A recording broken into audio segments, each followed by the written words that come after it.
Thank you very much. It's a privilege and an honor to be in the white intellectual ghetto of the West.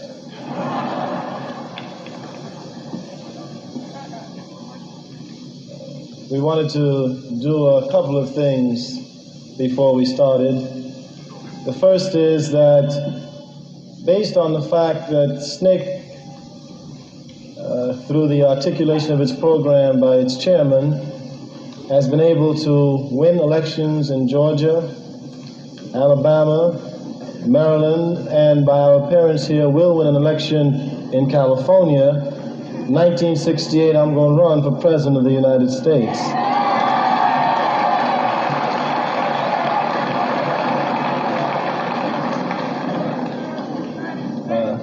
I just can't make it because I wasn't born in the United States. That's the only thing holding me back.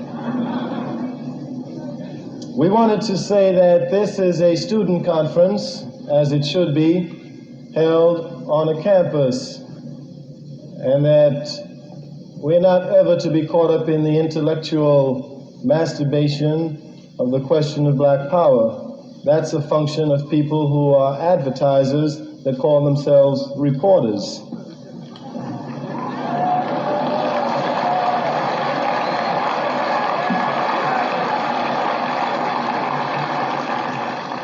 Oh, for my members and friends of the press, my self-appointed white critics. I was reading Mr. Bernard Shaw 2 days ago, and I came across a very important quote, which I think is most apropos for you. He says, "All criticism is an autobiography. Dig yourself."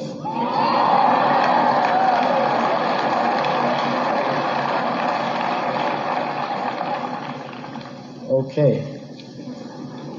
The philosophers Camus and Sartre raised the question whether or not a man can condemn himself. The black existentialist philosopher who was pragmatic, Frantz Fanon, answered the question. He said that man could not. Camus and Sartre does not. We in SNCC tend to agree with Camus and Sartre that a man cannot condemn himself. Were he to condemn himself, he would then have to inflict punishment upon himself. An example would be the Nazis. Any prisoner, any of the Nazi prisoners who admitted after he was caught and incarcerated that he committed crimes, that he killed all the many people that he killed, he committed suicide. The only ones who were able to stay alive were the ones who never admitted that they committed crimes against people. That is, the ones who rationalized that Jews were not human beings and deserved to be killed, or that they were only following orders. On a more immediate scene, the officials and the population of the white population in Neshoba County, Mississippi, that's where Philadelphia was, could not condemn Rainey, his deputies, and the other 14 men that killed 3 human beings. They could not, because they elected Mr. Rainey to do precisely what he did, and that for them to condemn him will be for them to condemn themselves.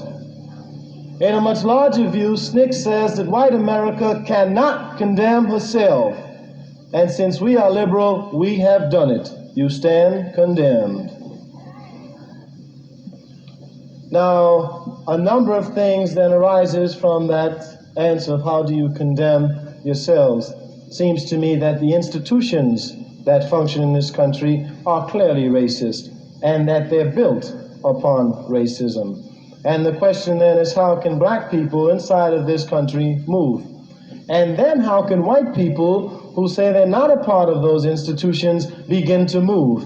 And how then do we begin to clear away the obstacles that we have in this society that make us live like human beings? How can we begin to build institutions that will allow people to relate with each other as human beings? This country has never done that, especially around the country of white or black.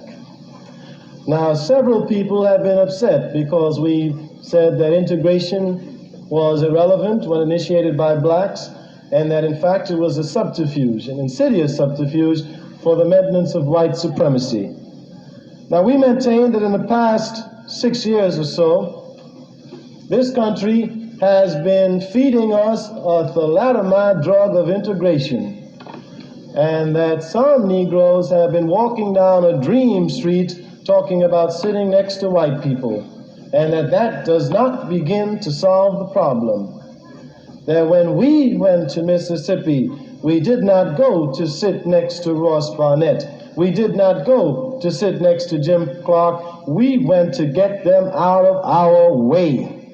And that people ought to understand that we were never fighting for the right to integrate. We were fighting against white supremacy.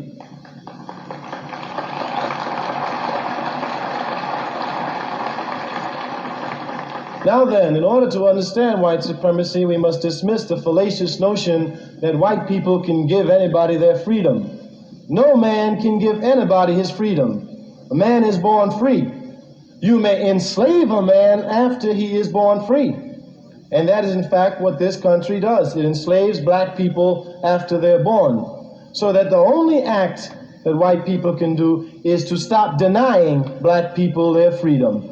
That is, they must stop denying freedom. They never give it to anyone. Now, we want to take that to its logical extension so that we could understand then what its relevancy would be in terms of new civil rights bills.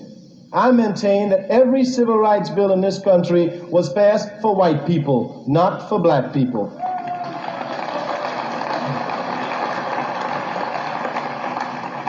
For example, I am black. I know that. I also know that while I am black, I am a human being, and therefore I have the right to go into any public place. White people didn't know that. Every time I tried to go into a place, they stopped me. So some boys had to write a bill to tell that white man he's a human being. Don't stop him. That bill was for that white man, not for me. I knew it all the time. I knew it all the time.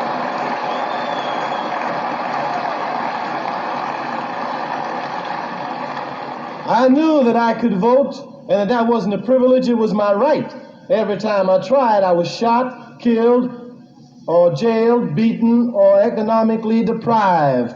So somebody had to write a bill for white people to tell them, when a black man comes to vote, don't bother him. That bill again was for white people, not for black people. So that when you talk about open occupancy, I know I can live any place I want to live. It is white people across this country who are incapable of allowing me to live where I want to live. You need a civil rights bill, not me. I know I can live where I want to live.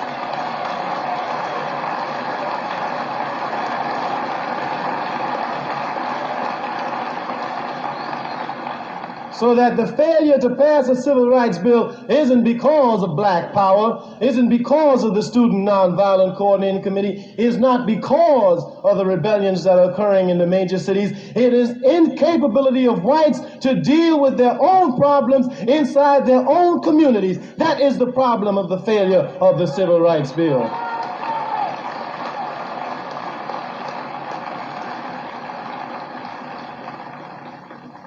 And so in a larger sense, we must then ask, how is it that black people move? And what do we do? But the question in a greater sense is, how can white people, who are the majority and who are responsible for making democracy work, make it work? They have miserably failed to this point. They have never made democracy work, be it inside the United States, Vietnam, South Africa, the Philippines, South America, Puerto Rico, wherever America has been. She has not been able to make democracy work.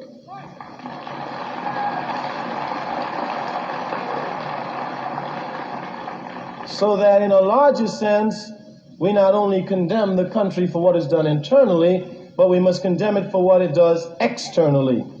We see this country trying to rule the world, and someone must stand up and start articulating that this country is not God and cannot rule the world.